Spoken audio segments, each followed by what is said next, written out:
मैं सबसे पहले बहुत छोटा सा रिएक्शन, यासिर जिलानी आपके पास आना चाहूंगा। लगातार दिल्ली में हम देख रहे हैं कि कोरोना का कहर बढ़ता जा रहा है और अब कोरोना के एक तरफ वाकये भी बढ़ रहे हैं, केसेस बढ़ रहे हैं, लेकिन दूसरी तरफ हम देख रहे हैं कि अपोजिशन इस पर सियासत भी कर रही है। यासिर जिलानी, देखिए अबू हुरैरा साहब, इस वक्त हालात बहुत बुरे हैं।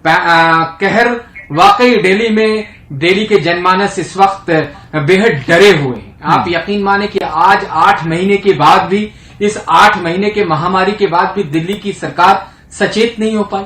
दिल्ली की सरकार ने जब भी मदद मांगा है, सेंट्रल की सरकार, हमारे एचएम आदरणीय अमित शाह साहब ने पिछली बार भी जब सबने देखा, आपने कई बार स्टोरी चलाई कि दिल्ली के हॉस्पिटल की क्या हालत थी, एलएनजेपी में कितना कोहराम मचा हुआ था, जो परिजन थे उनके साथ किस तरह का व्यवहार हो रहा था, ये तब भी इन्हें ध्यान नहीं आया।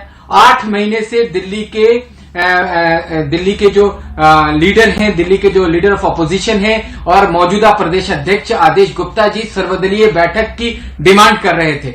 आज जाके बहुत ज्यादा जब दबाव बनाया गया, बहुत उनके ऊपर प्रेशराइज उन्हें किया गया, तो आज सर्वदलीय बैठक बुलाई गई है। आप क्या ये पहले नहीं बुला सकते थे? क्या दिल्ली में हालात इतने बद से बदतर होने के बाद आज आपको पता है जो डेथ रेशियो है वो दुनिया में एक अलग नंबर आ रहा है, और दिल्ली का उन सारे, दुनिया की बात कर रहा हूं मैं, हिंदुस्तान की बात नहीं कर रहा हूं, ये बेहद संजीदगी का विषय को भी केजरीवाल साहब ने मजाक बना ली। आज उन्होंने एक नया फरमान जारी कर दिया कि 500 का जो चालान हो रहा है अब उसको बढ़ा के 2000 कर देंगे। बताइए, जो गरीब जनता जो मास्क खरीद नहीं सकती है, जो मास्क पहनने के लिए मुशक्कत कर रही है, उस पे आपने एक और भार डाल दिया। और आपके जो पिछले चालान से जो पैसे आए हैं 25 करोड़ जो आपके आंकड़े हैं, उसका आपने क्या किया? आपने बताया नहीं। आपने अभी एक प्रोग्राम किया था। ठीक है यासिर जिलानी, इन तमाम सवालों के जवाब हम आम आदमी पार्टी के तर्जुमान से पूछेंगे कुछ देर में ही। मेरे साथ कुलदीप कुमार